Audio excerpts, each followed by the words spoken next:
tere õhtust, kallid inimesed, Vihasoomad ja kõik, kes on kaugemalt võtnud vaevaks kohale tulla.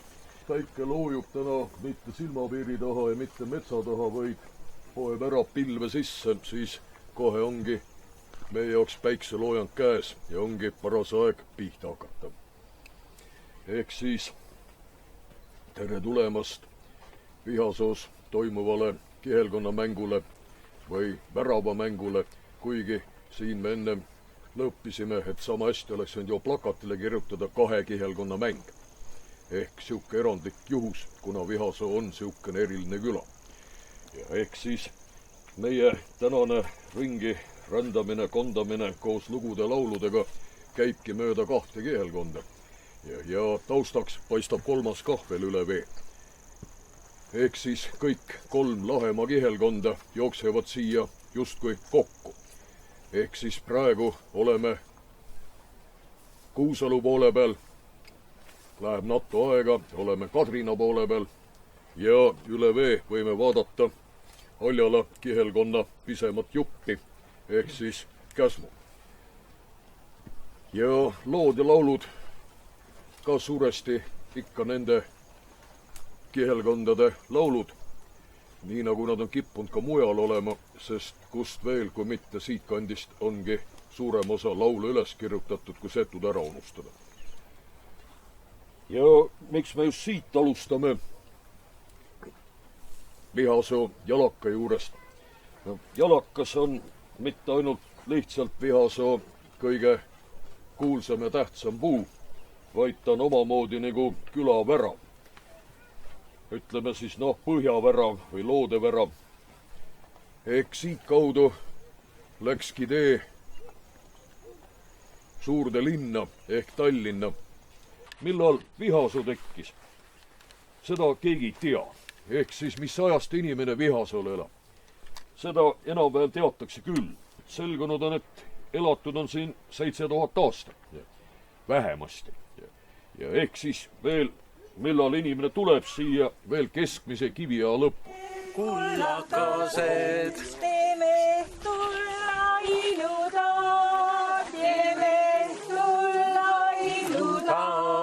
Päiva menne saame nuda, päiva menne saame nuda.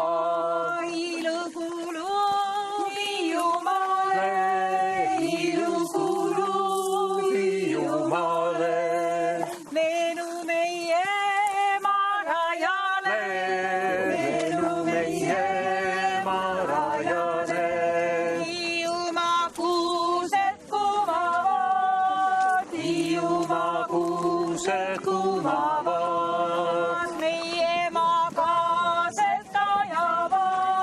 Kihelkonnamäng on öine, ajaloolis-kultuurilooline matk, mis muusikaga seotud, mis siis käib mööda Kuusalu kihelkonna külasid ja kus osaliselt saavad tuttavaks selle küla kultuurilooga, selle küla pärimuslugudega, selle küla inimestega ja siduvaks on siis, et kõndimise või kulgemise ajal lauldakse neid vanu regilaule, mis siit Kuusalu kihelkonna mailt on üles korjatud. Kuusalu vallas on kihelkonnamängu nii-öelda sissetoojad olnud perekond Sandrakud, Ott ja Tiiu Sandrak. Et Vihasoo sellel aastal kihelkonnamängu nagu omale sai, oli selle tõttu, et Vihasool on selline tugev kultuurielu traditsioon, et siin on väga jõuline pillimängu traditsioon, jõuline selline külateatri traditsioon, neil on oma laulukoor, neil on selline aktiivne külaselts, kes nagu paistab väljapoole ka oma aktiivsuse ja sellise üksmeelega. See oli mõisa ajast pärit niisugune asi, et ega siis see metsavargus riigi või mõisametsast või riigimetsast, et ega see ei olnudki rahva silmis mingisugune kuritegu. Seda öeldi, et ega saks ei käi juure peale sittumas, järelikult puu pole tema jagu. Ja Jüril oli vaja mingit hoonet ehitada. See on talvine aeg ja nemad olid minu onuga head sõbrad ja ütlesid, et kuskil oli raielank. Talvetee ja ütles, et tule aita, et ma ei tee pealt hobust ära ajada, et tule aita mul palgi tee peale tassida. Ja muidugi läksid kahekesi, tassisid palgi tee peale ja tõid ära. Aga kus see metsavastis jälile sai ja kas need palgid olid juba seina pandud, seda ma ei tea. Igal juhul Jüri jäi vahele. No ja mul on õudselt nagu raamus, et nüüd olen mina ka. Aga Jüri oli nii kange mees, ta oli suurt kasvu ka. Ütles, et üksinda tassisin palgid tee peale, abilist ei olnud. Ja viidi Jüri metsa tead, et näita. Jüri ütles, ma võtsin kõik oma jõu kokku ja võtsin palgi selga ja hakkasin astuma. Ja politseinik oli, et viska maha, tead, et ma näen, et sul on loomajõud. Ja Jüri oli saanud mis või kuu aega või midagi oli kinni istunud. Talle pandi rahatrahv, aga ei raatsinud seda raha anda, et ma parem istun kuu aega kinni. Ja tuli välja vangist ja ütles, sidasest ühest kuust, aga hoone sai endagi hüva.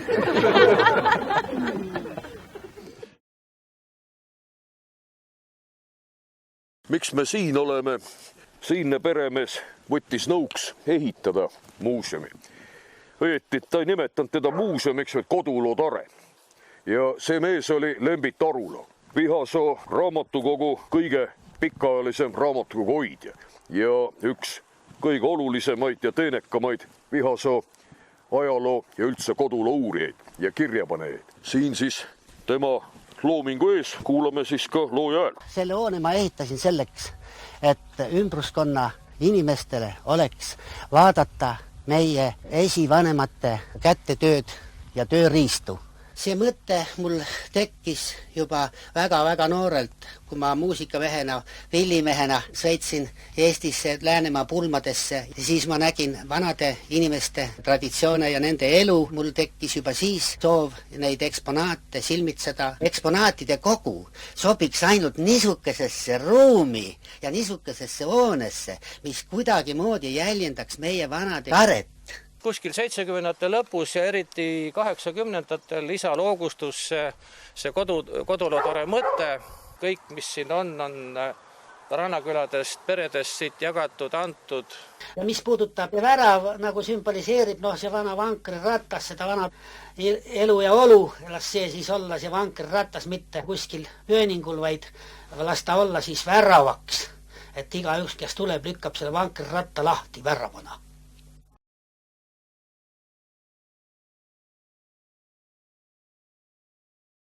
Vihasoo kõige olulisem ja omapärasem kultuurimälestis on samane Pauna talu kalmistu, mis kuulub 3 perekonnale.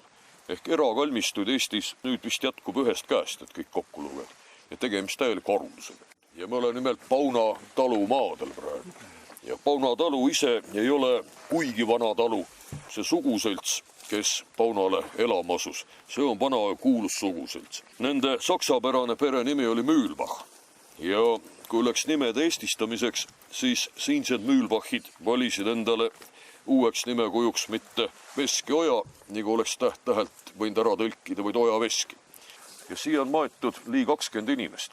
Ja osa on elanud oma elu siin samas Vihasoos, osa on läinud laiali ja laekunud tagas seia, osa ei ole laekunud tagas seia, ehk siin on ka mälestuskivid 3 mehele, kes nii-öelda hukkusid Siberis ja mujal. Me võiks neile vapratele inimestele laulda ühe loomislaulu, selle sinikirja linnukese laulu niimoodi. See viis on selline, et sinikirja linnukene, puunapäine pääsukene, lendas meie lepikusse, Midagi siukest, mida enamik ei ole kunagi näinud ja niisama igapäev ei näe ka. Ja ehk siis täiesti eriline sõiduriist, nii nagu nad olid siin korraga mitmes ülesandes, ehk selleks, et saada üle oma jõe ja ühtlasi selleks, et püüda kala ja selle sõiduriista nimi on lihtsalt küna. Jõeküna täpsemalt.